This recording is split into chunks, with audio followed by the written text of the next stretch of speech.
As many companies take risk management very seriously, why should not countries do the same to assess their resilience to risk?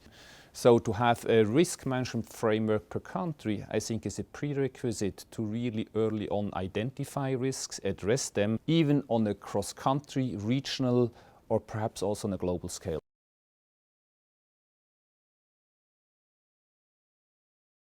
I think today's key focus is of most of the business and political leaders rightfully on the economic situation that must be mastered and managed.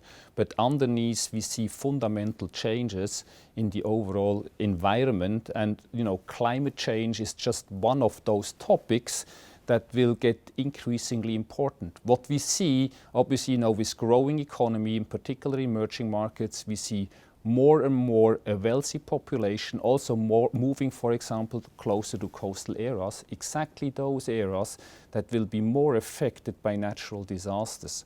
So this is, I think, one of those topics that will be very strongly highlighted also in this year's Global Risk Report.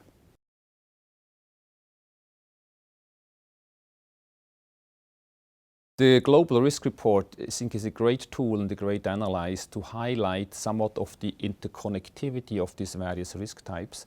It also helps to much better understand how those global risks can materialize within a given country.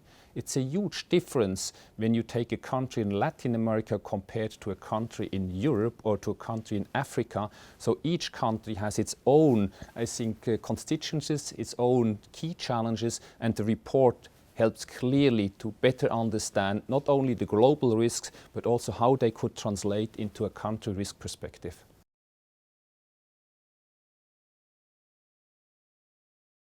The Global Risk Report actually has a couple of features. We have a global survey that allows to break down some of the results to various regions.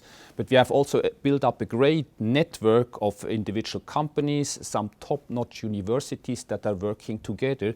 And they provide, I think, new sources where you can do deeper dives, in particular from a company perspective, from a country perspective, or even from an industry perspective.